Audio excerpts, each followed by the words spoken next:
people even don't know what mutual funds are, and you're trying to change the rules of the game. A man is not your financial plan. You cannot ask your husband to do yoga for you so that you become fitter.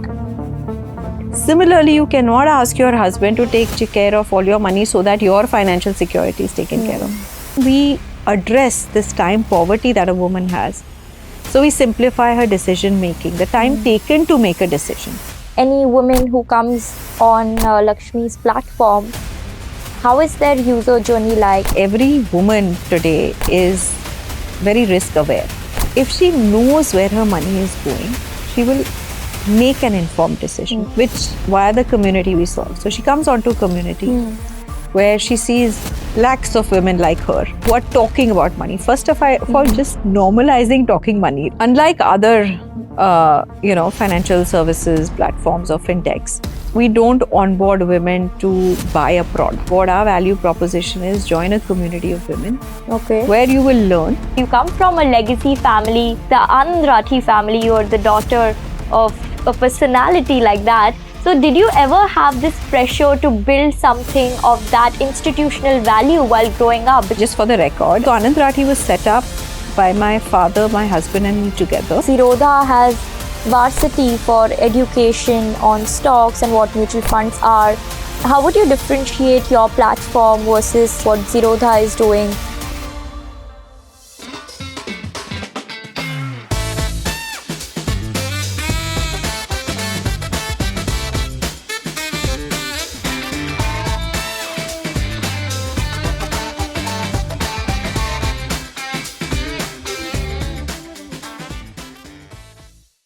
Boys grow up learning to invest, but why are girls always told just to save? My guest in this episode is Priti Rathi Gupta, who's changing the rules of this game as she's built India's first and only financial platform designed to help women take full control of their money with tools, tips, and a thriving community. After working with her father, Anand Rathi, to build what today is one of the most well-known and trusted financial institutions in India, to working on Lakshmi, which was born out of her presentation at Harvard, and raising $1.2 million in seed funding, Preeti has guided over 500,000 women towards achieving financial independence through her platform. So whether you're earning, learning, or restarting your career from your salary to SIPs, Lakshmi gives you the confidence to take charge of your money, because today, money just isn't a man's world anymore. Welcome, Preeti, to our show. Very excited to be talking to you today on how you've built a platform which is making so many women invest in mutual funds. It's something that people do not know the existence of as well. Like in rural parts of India, people even don't know what mutual funds are. And you're trying to change the rules of the game. So very excited that we have you here today to talk about it. Thank you, Radhika. Pleasure to be here. And we've been meaning to do this for some time. So very excited. I want to start with your childhood, because you come from a legacy family.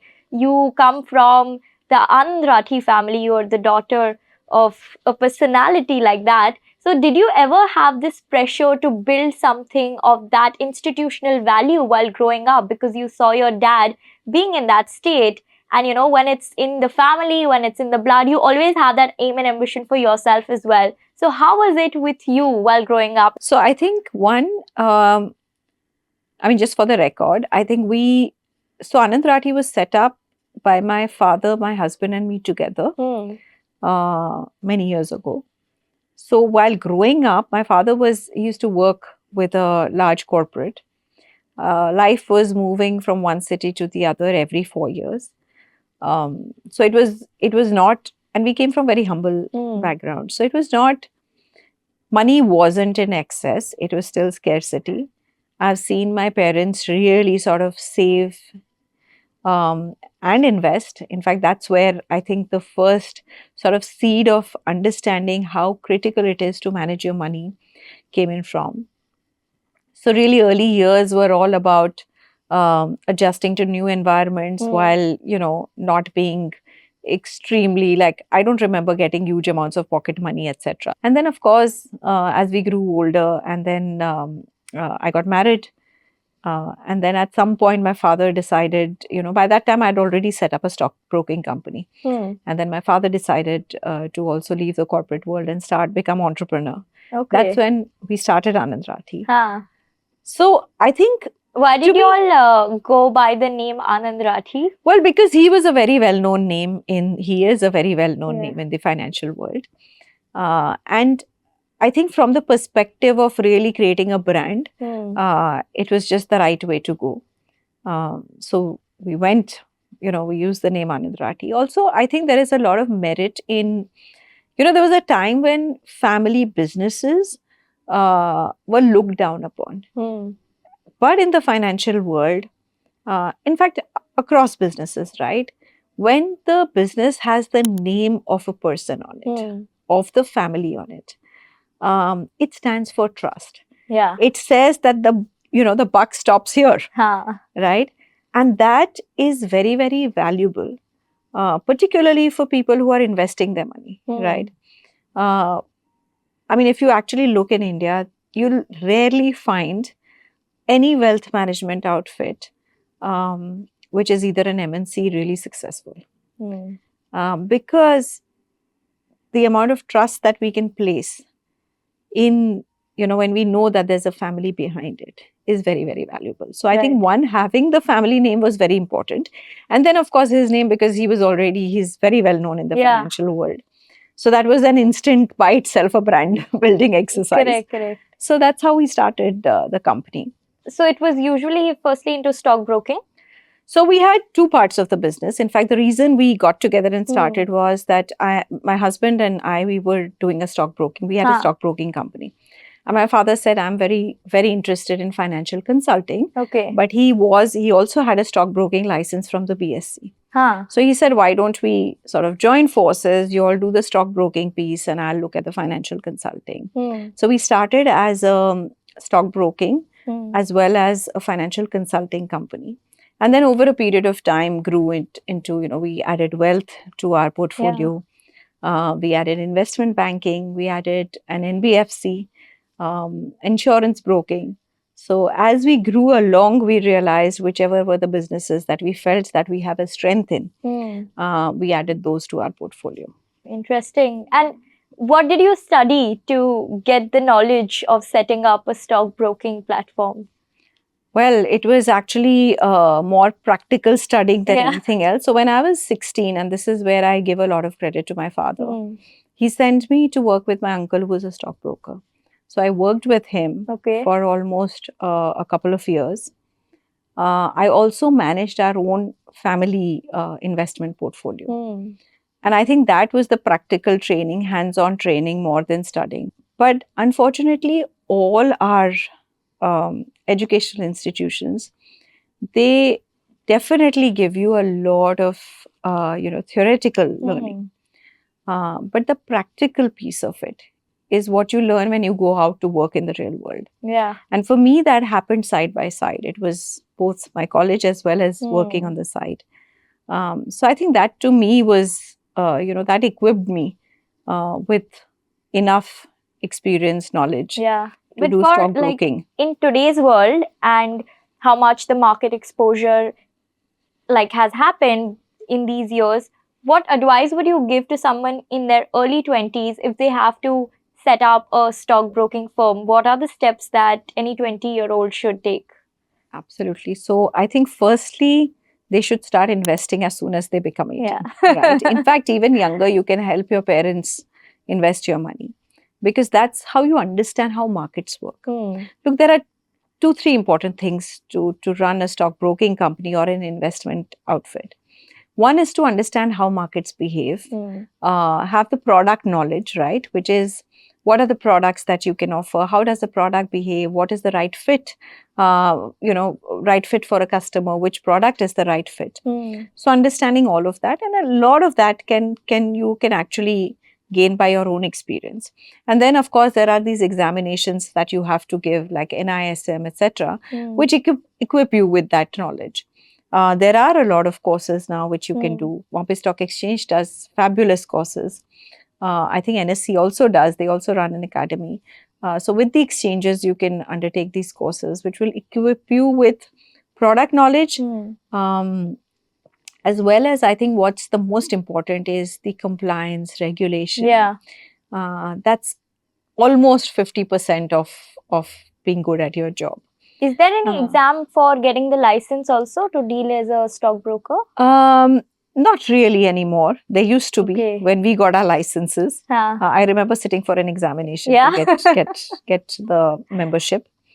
But today, I think it's obviously both exchanges are now corporatized, so it's easier to do that. But in order to conduct business, which is whether you're a mutual fund distributor or if you're an investment advisor, there are exams that you have to give to get that license. Okay. And that by itself is a good study to understand, how to be a good, for example, investment advisor. So anybody who wants to even refer a stock to any person or do an introduction for an investment, they need a license to do it? Absolutely. In an ideal world, yes. And Yeah. especially if that's your profession. I mean, today in India, when the stock markets are doing very well, every corner panwala is also giving you stock advice, right? I say this all the time that, just like relationship advice, investing advice is so freely available, right? But if you really need authentic advice, qualified advice, then you should go to somebody who's licensed to give you that advice, because they've obviously studied it. Second, there are regulations that they have to abide by, which ensures ethical behavior in order to, advise any financial product for you. Yeah. But anybody in their early 20s can also give the exam and take the license. Absolutely. Totally can. So age is no longer a barrier to set up a financial institution. No, I think age is not a barrier. In fact, in the financial services, there is no barrier because you don't need huge amounts of capital to become an investment advisor. Yeah, right? Exactly. All you need is to build your skill. Right. I think it's only given how the industry is. So, for example, you may become an investor, but to really go out and get your clients, to manage them, to manage the compliance, regulation, you need it's very hard for a one-person sort of team to do it. Yeah. So I think building that structure, hopefully AI will change a lot of that. But having said that, I think there is no entry barrier in this industry. So anybody who is ambitious, who wants to make it out there, I think it's completely an open field for them. That's a good news. Absolutely. But coming back to your journey on how you set up the brokerage firm at Anand Rathi, your father joined in. Then how did you grow that business into a multi-million-dollar empire before starting out on your own? Well, I think it's very interesting when you run a family business. So it was initially my father, my husband and me, and then other family members joined in. So it was, I think the key for us was that we are entrepreneurs. And our mandate was very clear that we had to literally, as an entrepreneur, stick our neck out and say, okay, this is a business that I can set up. It came under guidelines like in any other family business. And we would, ideally set up that business, including right from the regulation to the licenses to everything required around it. And then within the next few years, our intent was to professionalize it. Where we would then strategically look at the business, look at, how to drive it for the future.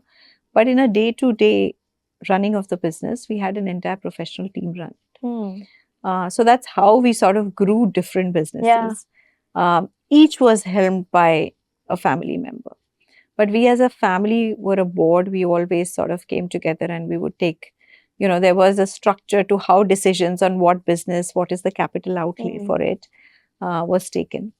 And that's how it was. And I think startups are very glamorized now. But if I look back, we were actually a quintessential startup, right? Back then, we came without any huge amounts of capital ourselves and set up these businesses. And also, it was over a period of time. I mean, Anand Rathi is today a 30-year-old company. It takes time to build a great company, build on a very strong foundation of your culture, ethics, A lot of people say customer in the center, but are you really doing that? Yeah. So it's been obviously a very tireless journey in building it, but it's also been very fulfilling. And I think it helps to sort of, once you've built one business, then to have a structure and replicate it and sort of open Becomes it easier. out. Then I think it's easier. But I think the learning has been that even within financial services, stockbroking is a completely different business versus wealth management versus insurance broking Yeah. versus running an NBFC, and each different regulators. So understanding the nuances of those businesses, and yet making sure that you're running it not for the short-term valuation. You're running it so that over a long-term period, you create value, not just for yourself, but for your customers as well. Yeah. So yeah, it's been an interesting journey, but it's taught me how to scale businesses. And that's what I think I finally bring to the table while setting up Lakshmi. Yeah. How many years did you work building Anand Rathi before you set up Lakshmi? 25 years. Okay. and the interesting part was that by that time, Anand Rathi had already become very, we'd got professionals running the company. And there was this huge gap that I could see. I think I was also a stage in my career where I really wanted to hands-on build something which is not just a great opportunity, but is also great impact. That's how the journey for Lakshmi started. Yeah. Tell me how the idea was seeded into your mind for Lakshmi, because doing a financial platform only for women requires a lot of ground knowledge on what's happening really in the reality. So were there any instances that you came across with women dealing with their finances that made you realize that, okay, let me do something about it? Because everybody knows that, women struggle with their finances, but very few people can take the step to create a solution out of it. So what was the triggering moment for you that created Lakshmi? So I think many. When I look back, I realize I had a lot of friends and family women who would say, and they were very accomplished in their careers, absolutely sort of scaling the corporate ladder. But they'd say, oh, my money, I think my father or my husband manages it. Right. And it would make me feel a little, I would think maybe I'm privileged because my father's really taught me how to manage money. I understand it. But it wasn't just a affluent people problem, right? Affluent women problem. So we have this in Anand Rathi. We're present in about almost 2,000 different locations in the country. Okay. And we did this entire exercise where we went to all our branches to meet people to help them do financial planning. It was more an attempt to democratize wealth. Yeah. Right. And there were no women there. Rarely would I get a chance to meet a woman. And every time I met her, it was, she would get the value proposition. She would understand. But she would still, there was such a high amount of self-doubt. And she'd say, okay, I'm going to ask my husband or my father and come back. Right? And that was very disturbing. So I think it hit home then that women are just being left out of this entire FinServe ecosystem. And then we actually sort of dug deeper. And I said, okay, is it just my problem that there are no women there, right? This is a problem for women as well. But how large is that problem? Because women seem complacent that it's okay, that my money is not being taken care of. And we realized that, everybody's talking of gender pay gap.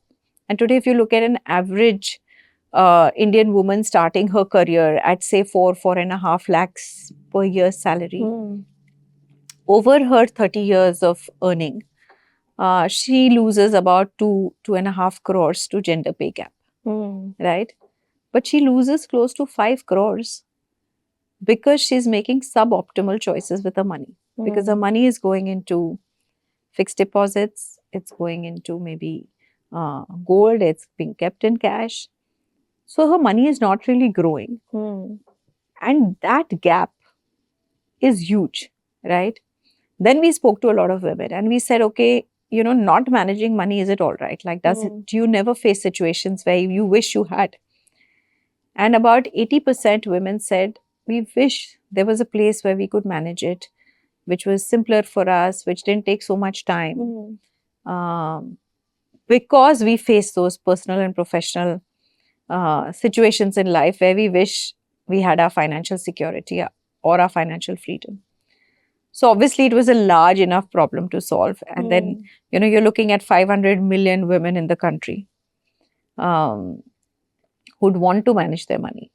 And if you can really create a platform, it makes for a lot of business sense as well. Yeah. What were some of the problems that that women mentioned to you that they were facing while investing with other mutual funds, or what was the scare, like fear in their mind that, if I invest through this platform, I might not get my return? And how did you build that trust amongst your consumers? So firstly, I think for women, investing itself was an alien word, right? Because unfortunately, this is something that's not taught in our schools or higher education colleges. We talk about earning, but we don't talk about the need to grow your money and to grow it beyond inflation, right? It's a concept, unfortunately, which a large part of the population doesn't understand. But men invariably, because of their ecosystem with men talking with men, feel, okay, I should be doing this as well. So they'll end up doing it. Women don't talk money. Yeah. Where do you talk money? You don't talk it at home. You don't speak about it at office or at the dining table. So I think that conversation itself is missing, where women don't realize that there is an opportunity for them to grow their money. But the problem they have is that when they want to do something, right, whether it is to buy something or for a goal that they want to, save money for, they just don't have that opportunity to do that because they've not invested their money, because they haven't taken, conscious notice or conscious decision on how do I beat inflation. Yeah. But I can't, because the money I bring home is also managed by my in-laws or by my husband. Oh. Or that I want to send my son for a robotics class, but I just can't bring it up in the house because I don't have agency over money, whether I'm earning it or not, right? So these are very, sort of subtle nuances that you don't realize. But when you hear women talking, I mean, there are women today, the number of single women, by the way, in India is equivalent to the population of Britain. And it's only rising. Whether it's because women are choosing to stay single till they find the need to, or till they find a partner. Yeah. The divorce rates are increasing, right? So between all of this today, with the dynamics changing, there are women who on our community tell us that I wish I had known about this. Yeah. To even fight the divorce cases. So I think the tragedy is that women realize the need for it only when something not so good is happening. Yeah, true. And then they come back to saying, I wish I knew about this earlier. So that's, I mean, the problem is multifold when you don't manage your money. But I think the basic underlying issue is that women suffer from time poverty. Because unfortunately, even today, our roles are not equally divided in society, right? We may have changed the roles of saying, okay, women will no longer just be a homemaker. She will work as well, right? If she wishes to. Work even if she doesn't wish to, she has to. Yeah. Right? But is the role back home equal? It's not. Right? So she's working, she's taking care of the family, she's taking care of the children. She's still responsible for a lot of the things that as a woman, as a homemaker, she would be. And then you tell her, okay, now also take care of your money. She's like, that's the least of my priorities because I don't have time. So I think this time poverty has been probably the biggest, that's played the biggest role in women not taking charge of their money. Yeah. And I feel that is one of our sort of fundamental pillars on which we've built Lakshmi. That how can we address this time poverty that a woman has? So we simplify her decision making, the time taken to make a decision. So, for example, any woman who comes on Lakshmi's platform, how is their user journey like, which simplifies their decision or the process of investing? So, every woman today is very risk aware, right? I mean, the world will say women are risk averse, but if she knows where her money is going, she will make an informed decision. So the first sort of, for us to solve is this literacy and awareness, which via the community we solve. So she comes onto a community where she sees, lakhs of women like her who are talking about money. First of all, just normalizing talking money, right? In our country, women shy away from talking money because it's not considered polite. It's not considered good. You could be literally be termed as a gold digger if you're talking money. And then we come in as a moderator and say, look, you should know the pros and cons of all of this, right? Yeah. So they come onto the community. There's a lot of learning that helps them build trust in themselves and trust in us. Right? Because I think via community, there's a lot of affinity. There's a lot of clarity of intent, right? So as opposed to a financial services company, Lakshmi as a community is somebody who has her back. And she feels that, okay, I've got, Lakshmi's got me. Yeah. Right? So from there, then to take a decision and simplifying that decision, because now you've already learned, for example, long-term goals is where you put your money into equity. Short-term goals is where you put it into a mix of equity and debt, right? If it's an immediate, an ultra short-term goal, then you put it into a liquid fund or maybe any debt asset class, right?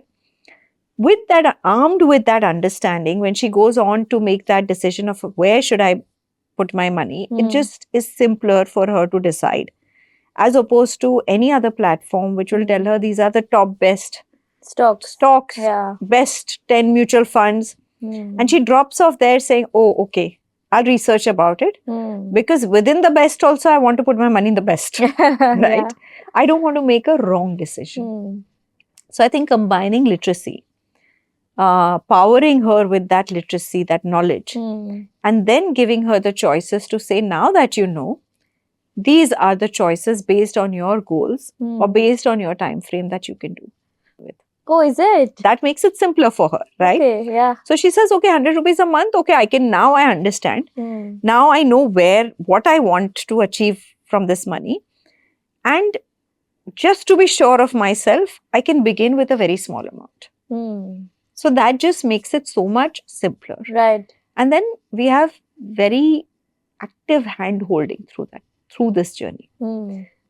So we've realized that, women, when it comes to money, definitely need a lot of, literally like a white glove approach. That yes, I'm taken care of. Yeah. If I'm worried, I need to be able to speak to somebody.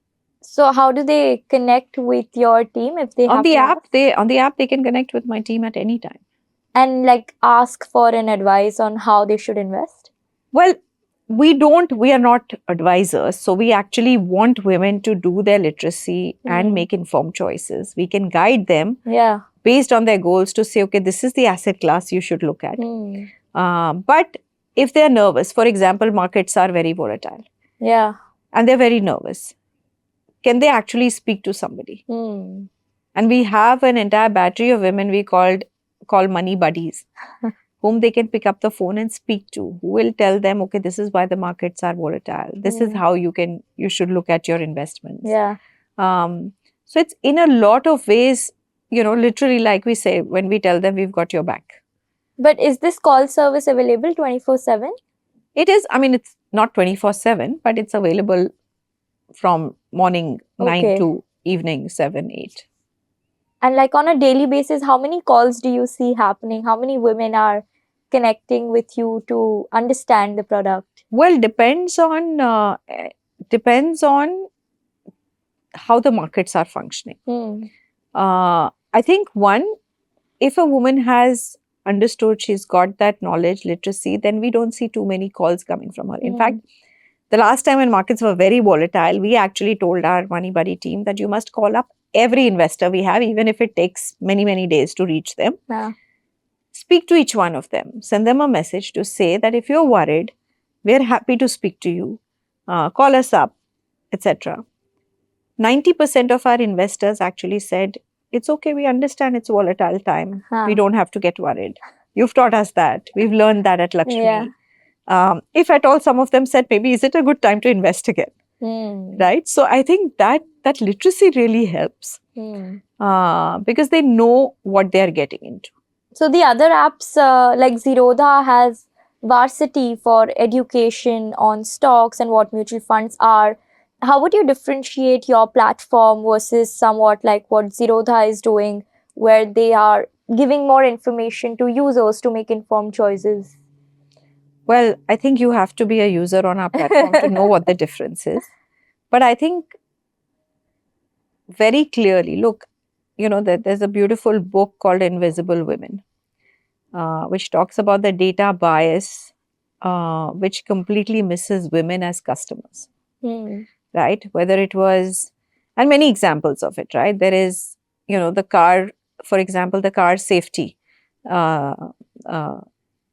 norms for people. It just completely overlooked how women's bodies were made, right?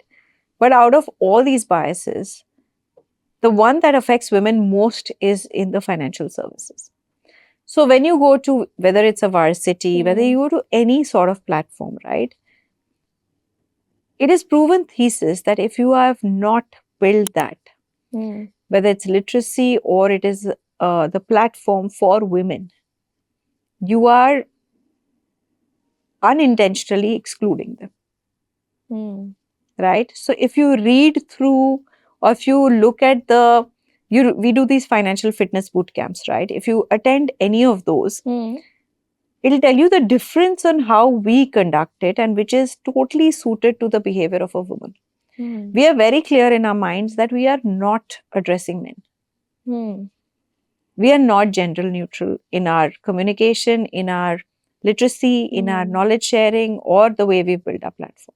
That's actually interesting, which brings me to the question that how are women investing differently than men, and what guidance are they seeking in investments which is different from men? Because your platform is catering only to women, which is where it's making a unique proposition to your consumers. So why don't you tell me from like the basic as to how women think differently only to begin with? Okay, so money management is a behavioral science. Yeah. I think we've all read Psychology of Money and that will tell you, right? I'll take it a step forward and I'll give you an example. So how do women form trust? For example, if I say, here is a great opportunity for you to double your money, right? The men in the room will put down money on it. Yeah. The women won't. They will ask, what will happen with this money? What if I don't get the money back? Who is taking this money? So the way they build trust is very different, first of all, right? Men build trust with transaction. Second, actually, the behavior of women is an ideal investor behavior, right? Because they are risk aware. Yeah. So first they find out what's happening to my money. Second, they are always putting money away for a goal. Instead of chasing returns, they are actually chasing goals. True. Which is an absolutely amazing behavior and the right behavior when it comes to long-term returns on your money, long-term growth of wealth, right? And third, once they decide that this is what they want to do, they are very disciplined, right? Keeping in mind that they have the right attributes and keeping in mind what are the stumbling blocks for them, right? Where will they get this knowledge from? Is this knowledge freely available? Today, you can go to YouTube, you can go anywhere and you can hear many, many people talking about how to manage money. It's probably 99% chances it's not addressing her behavior. She will listen to it and she'll say, okay, I'm not so sure, right? So addressing that for her behavior. that communication. Today, the industry is men talking to men unintentionally again. I don't think there's any intention of leaving out women, but that's the way the industry is. Second, I think really creating a journey where what is important to her. So, it is not the returns that are important. So, for a woman, saving her money is more important, right? Even more than investment. So then connecting the dots between savings and saying how can you save smartly is very important. So doing that journey, right, is very important. Third, what are the goals that she looks at? A woman typically will look at her top 3 goals are financial security for her family, um, child's education, and then finally it is her own whatever goal may be. Sometimes even before that goal is like a travel goal for the family, right? Very different goals and therefore very different way she looks at money. So I think just addressing that behavior. In terms of products, today the products are the same, Yeah. right? But how do you enable her and power her to access these products is the first thing we need to solve for. Yeah. And hopefully when you have like 100 million women who are actively investing is when you look at differentiated products as well. Because we as Lakshmi don't manufacture products. But today we have product manufacturers also who come to us and say, okay, now can we actually create this for women? Okay. Because for example, women are very, there is a sort of an inclination to invest in something that is, for example, ESG, right? Because they want a better future, especially for their children. Yeah, yeah. And today, I think just by numbers, if you look at all financial platforms that are available today, how many of them have women? If you look at the percentage of women, you won't find even 15% women on those platforms. And whatever that percent is, you must take it with a pinch of salt because there are many men who are also investing on behalf of women. Yeah. So you don't know whether it's a woman herself doing it. Now, in a world where women are aspiring for the best careers, today there are more women graduates than there are male graduates. Why is it that women are not equal when it comes to financial platforms? There's obviously the journey, addressing their journey and their behavior that is completely missing. So like you said that you get approached by a lot of product manufacturers also to cater to women. Can you give an example of somebody who approached you for getting women as consumers in their investment product? For example, I think there have been mutual fund companies, AMCs, who've said, okay, this is worth looking at because we know that, for example, women want to make small investments and they want to make it in a certain way. We should look at creating a product which we can, curate and create for them.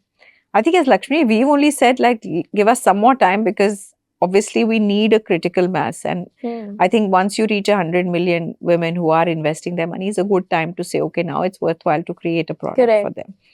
Also, by the way, within the existing product right now, I don't find anything missing, right? Between a debt, equity and gold mutual fund, you can do your financial planning. But just understanding for her behavior which product suits her when is very critical. Like this is very interesting because different women have different behavior and different cycles of thinking. Correct. And since you've been dealing with so many different consumers on your platform, why don't you give me some examples of how you've seen, suppose, women from rural areas invest versus women in urban areas invest, and what are the other differential classes of women investing on your platform? So, unfortunately, I think rural women, and when you say rural, I'm typically referring to women who do not have access to smartphones. There could be a woman living in a very small village of India, but she would have a smartphone. I would not call her rural because through that smartphone, she is accessing Amazon, she's accessing Flipkart, she's accessing Nykaa, she's accessing everything which possibly a lot of us are, right? You need to look at it as very democratized small savings, which they put aside, nudging them to create their emergency funds. Because if you tell a 22-year-old that build your retirement fund, it just seems like it's not possible. But I think what you speak about is mini retirements. Today, everybody wants to take a sabbatical. Ah. Just as you've started working, you're already thinking of a sabbatical that 5 years down the line, I will do this. Right? So, sort of think about goals and their behavior based on their age is very critical. And I think today, if there is anybody who understands the financial behavior of women in India, it is Lakshmi. Ah. Because we are the only platform that is addressing women, where women are coming and learning, they're asking the questions, they're investing their money. So whether it is, the age or it is a social demography, I think we understand cohorts really well and their behavior. Are there any platforms like Lakshmi globally which are helping only women invest in There are, of funds? course, there's LOS in the US. Okay. Which actually caters to more sort of C-suite women. Acha. I think the beauty of building something like Lakshmi in India is that one, the sheer numbers, right?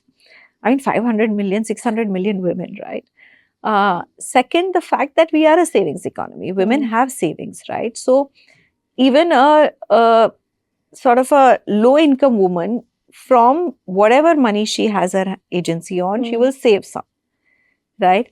So we are a savings economy. And that just makes, and third is technology and the way technology is sort of pervaded into our lives, and it's the reach of technology.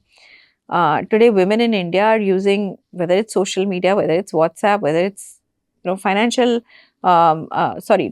maybe e-commerce apps like Amazon, etc. And the fourth most important thing, UPI. Yeah. Today, there are close to 130 million women using UPI.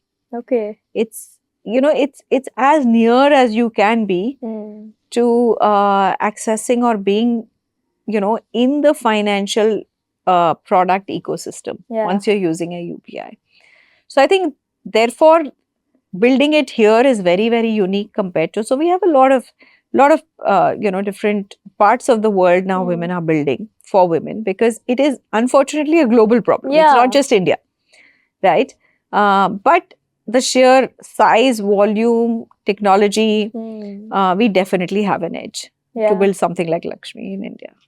Right. But why don't you name some other platforms globally for our knowledge? So I think LOS has been the earliest. I can't remember the names. There's one in Singapore which is called Miss. I can't remember the names really, but and they all exist in different formats. For example, some of them are. There's one out of I think somewhere in Scandinavia, which is actually more a financial literacy platform only, which is based just on subscription. Okay. But in a country like India, of course, subscription is not the way to go, right? But there they've built an entire business model around it. Actually, there's been a lot of building in this space. Okay. Because I think it's just a function of technology. Yeah. How do you reach out to women? In a physical sort of outreach program, it's very difficult. Yeah. But today, if you are able to reach, you are able to go where women are, whether it's social media, whether it is e-commerce platforms. It just makes access more easier. Yeah. So, lot of people building in the space. There are also a lot of organizations which actually sort of encourage or are enablers to this. So, for example, I'm part of this organization called Financial Alliance. Okay. Which is essentially, it's an organization that focuses on building with a gender lens, and especially fintechs building with a gender lens. And I think over the last 2-3 years, I've seen a lot more of these platforms coming up. In fact, Lakshmi was part of their hackathon. Okay. And we were the winners of their hackathon. Okay. Back then. So we ourselves mentor a lot of now startups across the world where they want to build for women. So, and like you said that in India the subscription economy doesn't work, especially for somebody who you want to get on your platform for the literature first and then the investment. So what's your strategy to attract consumers on your platform? How are you building that brand awareness and the currency of trust? So I think a one-word answer to that is community. Acha. Because unlike other, financial services platforms or fintechs, we are not, we don't onboard women to buy a product. We actually onboard, our value proposition is join a community of women Okay. where you will learn, and then there is a platform that will enable you, right? So that obviously builds a lot more. Community by itself builds a lot of trust. And community is, Radhika, is a very misused word, Yeah. right? If you build a true community, and it took us about a year to actually build a community, seed in the culture, but even today, you have to give community a lot of tender loving care, because community is women coming together. It's not your property. And you have to enable, you have to make sure that the community is where women feel that this is their community. There is a sense of ownership, there's a sense of belonging. That itself builds a lot of trust. What age group do you reach out to for the community? So typically 25 to 45 is what Okay. we reach out to. And how do you do the reach outs? How do you map out women who are using smartphones? How do you get that data? I mean, look, I think there is no, thanks to Google and Meta, there's enough outreach out a way to reach out, but that is always the more expensive way. I think a more organic way is to actually reach out via other women communities, or where an end user is women, or where workplaces where there are a large number of women. So we actually do a lot of, the financial fitness bootcamps. And these have been so well received. Every place that we've done a financial fitness bootcamp, I think women have come back saying, oh, I didn't realize it was that simple. Or, wow, this is so interesting, and organizations have come back saying, okay, this was great. Our women just loved what we brought to them, right? So that, and then the community by itself becomes a flywheel, because now you have women who are referring other women, who are telling other women, hey, if you want to learn anything about money, this is the place you need to be. Or come to this place, you will learn a lot around how to manage your money or your financial goals. And what's I think this financial fitness bootcamp? So it's an IP we've created, Okay. which is essentially sessions that we do, literacy sessions that we do, but they're structured in a very, very unique way. Okay. Where we've taken about it's a fun way. We've taken out the, the sort of the fear that women feel towards the minute you say money, finance. We've made it a lot more interactive, a lot more gamified. So they actually learn in that 1.5 hour. They learn without really feeling that, oh my God, I'm learning something very complicated. So what activities do you make them learn finance? Well, you have to come and attend one. Yeah. It'll be very hard to explain that on this podcast, but you have to attend one to know. Okay. So I think these are, what we realized was also, this is, again, it comes back to behavior. Okay. Right? Where we've made money management or finance sound so complicated that it's very hard for every woman to say, okay, I'm going to attempt to learn this. And frankly, money management is a very simple thing to do. It's not an art. Yeah. It's the simplest thing to do. So really breaking it down and bringing that simplicity to it. In fact, the simpler you make your money management, the more effective it is. The more complicated you make it, the more chances of you not achieving your goals. There are thousands of women who are learning alongside. Yeah. And the learning comes in two parts. One is what we do, which is the fun part of it, which is gamified, but yet bringing home the basic concepts of money management in a very relatable manner, right? And I'll give you a simple example. Today, most women, if you speak to them and you say, what is inflation? They won't know. Yeah. Like, and that will put a fear. Like, I can go out and say, oh, investing, the difference between saving and investing is in savings, you're just saving your money. While you invest, you have to beat the inflation. That's where I've lost half my audience. Right? Because you've just make it sound so complicated and so jargonized that they drop off. Whereas inflation is a very simple, it's a simple concept. So how do you simplify this? So we tell them this is mehengai, and we show that how mehengai increases, right? Like we'll give examples of what you could buy in 500 rupees 5 years back versus what you can buy now. And what does it mean for your money, right? Which means that today to buy the same thing, you need more money. Yeah. And you need to keep that in mind. So I think that's how we sort of do. But the second most important part is where women start asking questions. Yeah. So in the end, we have a question Q&A. When women ask these questions and other women are listening and they're able to ask it with absolute, abandon, because it's a safe space. There are only women there. And there's so much of learning between women when one woman is asking a question, right? She's like, oh, that problem is mine as well. Yeah. That got solved. So I think there's a lot of learning even in that peer-to-peer exchange that happens in the Q&A. How big was your community when you started out in your first year, and how big is it now? So we started, we actually started a closed group on Facebook, okay, which grew to like a few thousand women within the first month, because you can't advertise a Facebook group, a closed group. Yeah. So it had to be by referencing. So that's when we were it validated our hypothesis that the community has to be the core of what we're building. But today, we have, between our Facebook and our app, we have close to about 8-9 lakh women on the community. Nice. So it just, it's a, like when you feel that you are a part, you're not alone in this journey. There are many, many women who are there with you. It just makes that journey a lot more, or a lot less intimidating. Yeah, more enjoyable. Okay. Yeah, that okay, I can ask, this is a place where I can go and ask. When did you launch your app after launching the community, and how did you onboard the community members onto the app?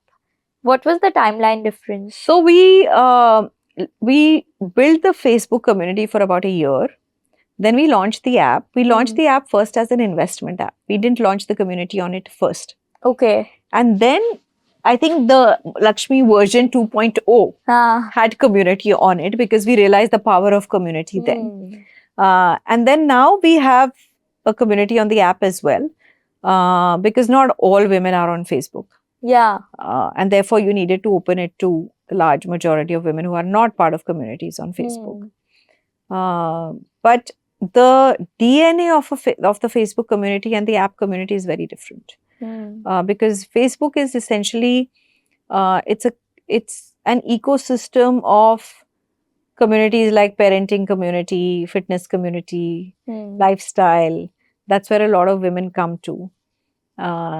Versus an app could even have an 18-year-old come in, a 20-year-old come in, and their sort of community outlook would be very different. Yeah. So the app and also on the app, we can do a lot more in terms of the learning, in terms of how we seed in the literacy. We do a lot of live sessions on the app. We do some on the Facebook as well. Okay. But on the app, it's far, far more in our control. Right. To do those sessions. So. And then, so what's your revenue model like? Because you onboard customers for free of cost in the community. And then how do you monetize out of them? So financial products. So we distribute mutual funds. Yeah.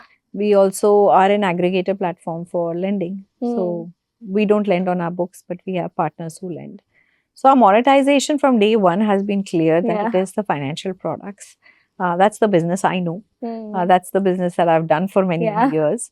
So that monetization is clearly on financial products. But for the benefit of our audience, because so many of them are students, how do you monetize on these financial products? What are the margins like? Margins are, they're typically, mutual funds have very low margins, but it is essentially, you have to build that AUM. So in mutual funds, you see a J curve after 2-3 years when you build an AUM. So you'd have maybe a 0.8, 0.9% on the mutual funds. But the idea is that you continue to build that AUM. Yeah. And then over a period of time, then you get a trail income on it. So. And in the lending part? Lending part depends on our partners. It depends on our agreement. Different partners have different terms. Got it. Yeah. And so you've onboarded good 1 million community so far. of women. You have financial products which are active and ongoing. What are the next steps for Lakshmi looking like? Where are you headed now? So I think our sort of milestone is that how do we get 20 million women um, managing their money? Uh, and typically, if we look at our metrics currently, if we have these 20 million women managing their money, we can actually help them create more than $10 billion of wealth between themselves.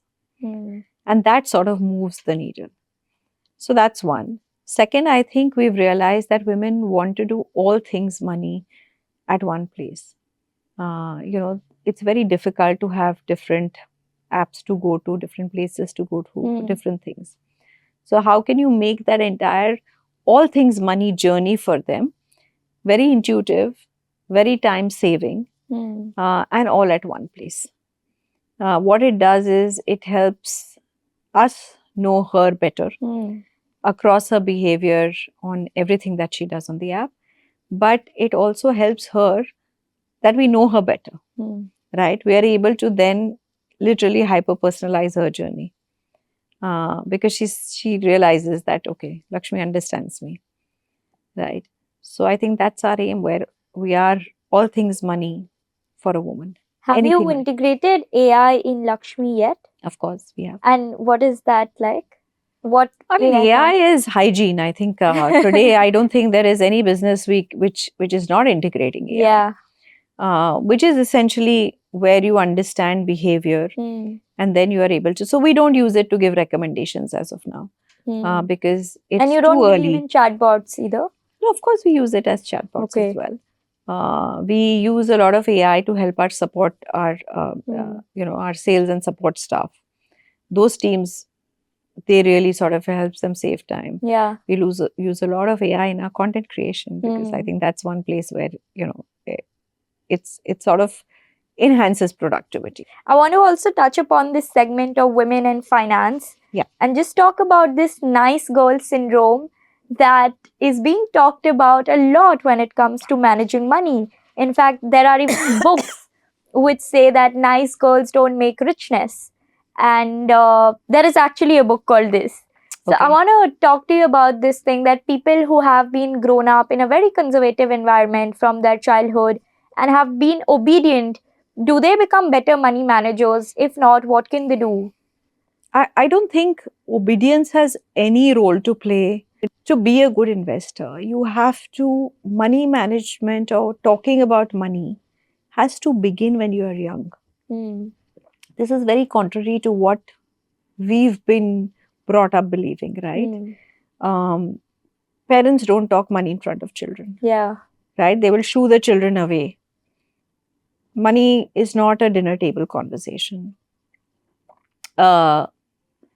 Typically, when money is being spoken about in a family, the implicit messaging to a girl is that it's not your problem. So she grows up believing it's not my problem. Right? Schools do not do this. If you were to teach, just like you teach science and math in school, if you were to teach, how do you look at inflation? Where do you put your money in order to make sure it's growing more than inflation? All of these, if you taught it to boys and girls together in a class, you would actually send a messaging, this is for everybody. Right? Similarly, I think when girls grow up, and this is very, this is a dichotomy. It's not that the men also want to take all that pressure, right? But they've also been brought up to say, listen, financial responsibility is your responsibility, right?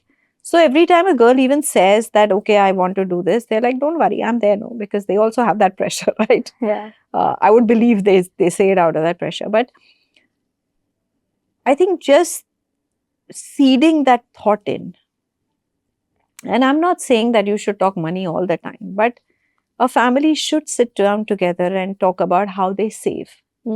What are their financial goals?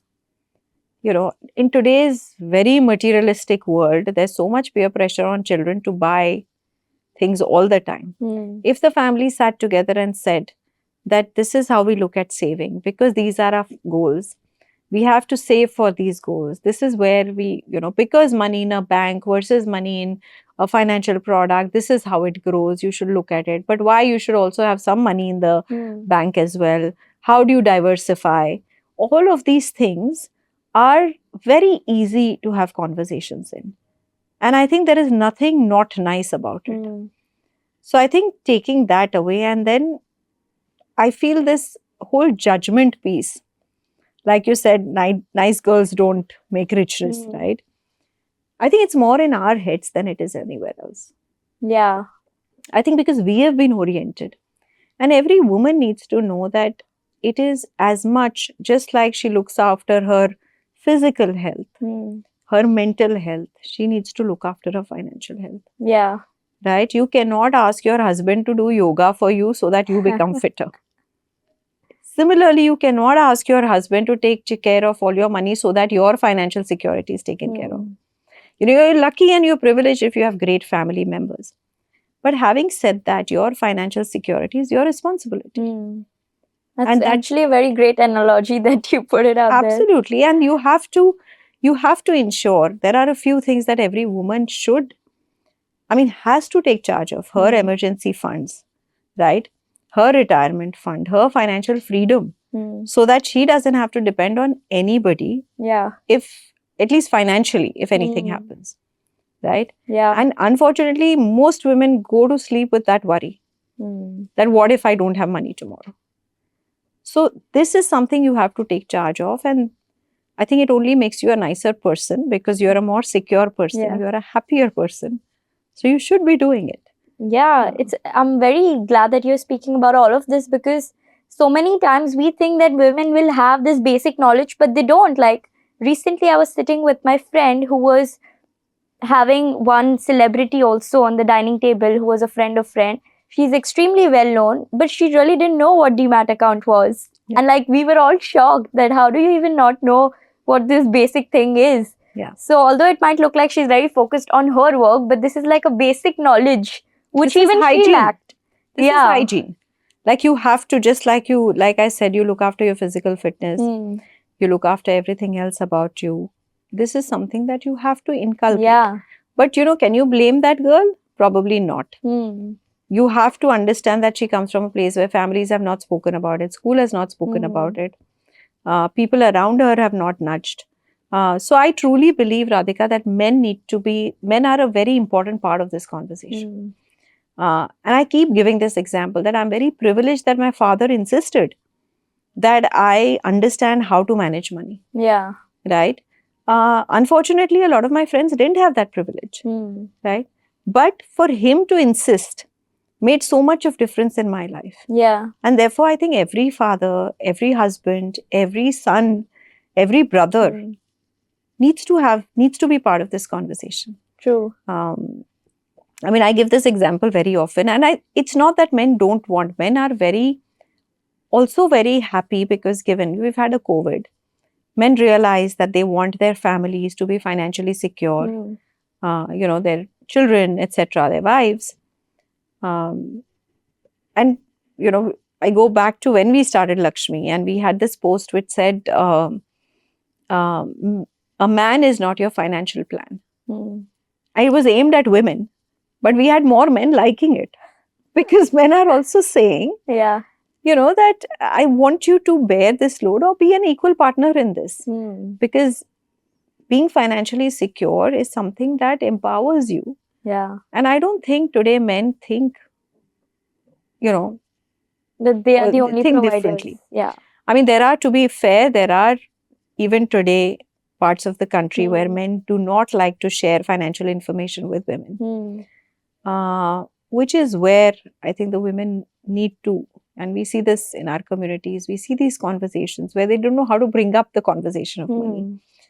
And this whole thing about talking about money is not good, is what we need to remove. Yeah. And I think all of us together, whether it's Lakshmi, whether it's you, whether it's many, many women like us, and a lot of men, should actually encourage these conversations. Yeah. Very important. Yeah, this also reminds me that yesterday I was sitting with somebody and then his father came and handed him over the check and told him that, see, this is the business we got. And he was so shy to open that check. I was like, you can open it. It's normal, yeah. I mean, whatever the number it is, it's normal. Why can't you just see it right now in front of Yeah. me? It's totally fine. Yeah. And I was anyway sitting on the opposite side.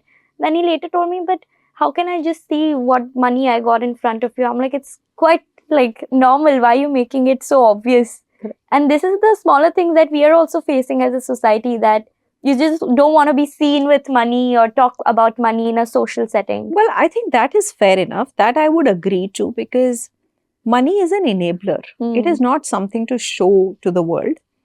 And I say this all the time. I think we are also losing that, that fine line between being rich and being creating wealth. They're two different things. I am rich if I'm earning a lot of money, I'm spending a lot of money. Yes, I'm rich. I can do it in this day and this moment. Can I do it 10 years down the line? I don't know. For that, I have to create wealth. Yeah. And actually, it's quite, again, sort of a dichotomy that if you spend too much time being rich, you'll not land up being wealthy. Because you definitely need to have a lot of discipline around your money. I also think that we still live in a world where the haves and have-nots are, the disparity is too high. So I don't think our aim should be really to talk, in that case, show money. But I think it is important. I mean, for example, I tell women that when you go out with your friends, we talk about what did you buy, what's the latest fashion, what's the latest restaurant you went to. Do we ever say what's the latest investment that you've made? Why don't we do that? Yeah. That is okay. But you don't really have to talk about how much did you invest or etc. But at least talk about, you go to a restaurant, you don't say how much did you spend in the restaurant. Yeah. But you say that, okay, this is the best restaurant I went to, or I love the food here. But talk about these experiences. I think women need to normalize talking. You may be the only one, surprisingly, you will find out you may be the only one talking about investing in your group. But at least you've started a conversation. Yeah. You've left your friends or your family with the thought that this is important. You must think about doing it. Yeah. Because our biggest influencers are people around us. Right? It is, the social media influencers, etc., have happened only much, much later. Correct. But today our influencers were our friends, were our family, our mothers, our sisters. And they continue to be. So for you to be a true influencer, you have to, if you talk about it, there'll be many women around you who want to say, who'll go back thinking, oh, I don't know about this, I should learn about it. Yeah, true. So have conversations. It's not about showing wealth, but really talking about it just like it is breathing. Investing is just, you must do it. You must manage your money just like you manage your breath. Yeah, or manage your health. Yeah. You were also telling me before we started the interview about the biases that you faced being in finance. Tell me a little bit about that, the stories that you've encountered. Well, I think, like I was saying, the bias exists not just in finance. But yeah, there have been interesting times. Like I said, I think I was privileged enough to be, sort of literally introduced to the world of finance and money management by my father, but not many women around me were. So I think first bias was, oh, she knows, like she'll talk her money, she's very smart, etc. And it would really surprise me, but all of us should be that smart, right? We should all know this. But I think even the financial world, right, unfortunately has been male dominated. And which is why that bias, unconscious bias largely, where men are always talking to men. And then women started entering the field. There was a certain code of conduct that was sort of laid out. Like I was telling you, I used to go to television channels early on, and I was told you should wear a sari because that has more, sort of gravitas when you talk. I don't think it had anything to do with femininity, Radhika. No. It had to do with gravitas.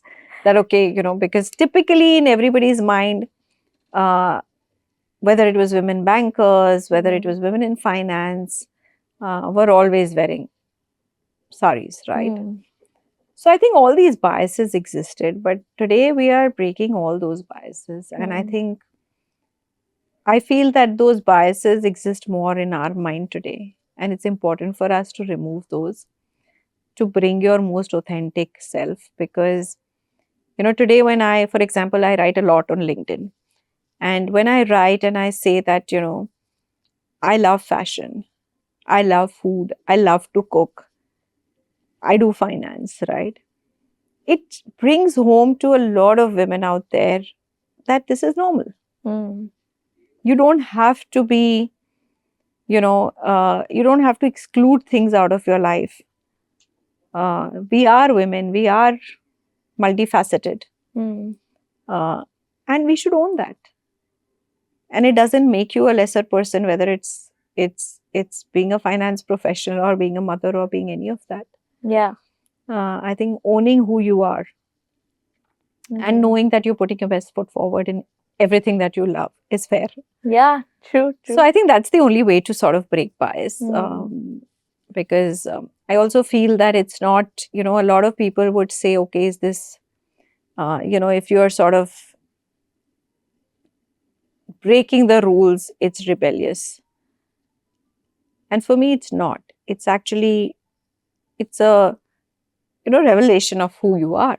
And it's actually setting a path for many, many others. Yeah. Who will follow, right? Who may find it very hard because they feel that's the way it has to be. Whether we've been taught to be very diplomatically say things, but if you don't say what you feel, how you feel, then you are really not changing things around you, right? If you really want women today, I feel that every young woman should, and I say this all the time to my team because I have a team of largely very young women and men, that, we've been told that life is a linear sort of a journey. There's career and then there's family and then there's retirement. It's not like that. It's never linear, and as our age spans, health spans are increasing, it's going to be even less linear, right? So you may be studying and you may still be working, or you may still become a mother, you may still have a family, you'll still have a career. You can't say I have a career, so I'm not going to be a mother, or that I'm not going to marry. So I think just leaving those rules and living life the way it comes to you and the way you want to is something that we should now own. Yeah, definitely. And I'm glad that with Lakshmi, you're making women have that feeling of ownership with their money and even themselves for that matter. But what's the last thing that you would want to leave any young women as an advisory point for them to start into this world of investments? What's that one difficult thing that you see women face in investing today that you'd like for them to know and really burst that bubble that they have in their mind? So I think there are a couple. The first is nobody is judging you. I think a lot of women don't take that step because they feel if my money doesn't do well, if I lose money, I will be judged. You are spending money on clothes, on shoes, on coffee, on everything, right? That is money going. So nobody, and by the way, the world is not interested in knowing, whether you made money, not made money. So it is for yourself that you have to do. Don't worry about being judged on anything. Second is, it is not complicated. It is very, very simple. It's just like life, right? You can make your life as complicated as you wish, and you can keep it as simple as you wish, right? But in investments, the simpler you keep it, the more efficient your investments will be. So, very simple. It doesn't take you hours to learn. Third, it doesn't take you too much money to begin. You can begin with 100 rupees. So, do that. And the way to begin is also very simple. Start by firstly getting yourself a health insurance even before you invest, because that's the sort of the cover that you're taking for your investments to continue. Yeah. And then start with building an emergency fund. That's the first thing you do for yourself. so that, if God forbid something happens, 6-8 months, a year, you have enough money to take care of your lifestyle. Once you realize the security that gives you, you will automatically start that journey. Yeah. Right? And fifth, most important, knowledge is Power. the true power. So reach out. I mean, come to the Lakshmi platform. There's lots that we do on that. And again, in a very, very, fun community manner. So you'll enjoy doing it. But get that knowledge, because without that knowledge, you will end up doing things because somebody's told you to do it. This is your money. Do exactly when you know what you want to do with it. As opposed to saying, okay, I don't understand, somebody's told me, so I did it. Yeah. That's the worst thing that you can do with your money. So yeah. No, that's very golden words for any young person hearing right now. And I'm sure that for those who are not on your platform will download Lakshmi app. I hope so. After this episode. But thanks so much, Preeti, for your time. It was a pleasure.